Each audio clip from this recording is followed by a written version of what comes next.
அண்மை செய்தியை பார்த்து வருகிறோம். ராமநாதபுரம் மாவட்டம் மண்டபம் அருகே தோணித்துறை ஊருக்குள் கடல் நீர் புகுந்திருக்கிறது. ஊருக்குள் கடல் நீர் புகுந்து வெள்ளம் போல காட்சியளிப்பதால் மக்கள் அச்சமடைந்திருக்கிறார்கள். தொடர்ந்து விரிவான விவரங்களோடு இணைகிறார் நம்முடைய செய்தியாளர்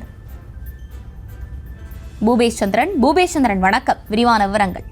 வணக்கம். காலை தொடங்கி இப்ப பல்வேறு பகுதிகளிலும் அந்த டிட்வா புயல் எதிரொலியாக ராமேஸ்வரம் தீவு மற்றும் அதனை சுற்றி இருக்கக்கூடிய கடலோர கிராமங்களில் அந்த கடல் அலை கோர தாண்டவமாடுகிறது. அது மட்டுமல்லாது அந்த கடல் சீற்றம் அதே போல பலத்த காற்று வீசுவதன் காரணமாக கடலோரத்தில் இருக்கக்கூடிய மீனவ கிராம மக்கள் கடுமையான சிரமத்திற்கு ஆளாகி இருக்கின்றனர்.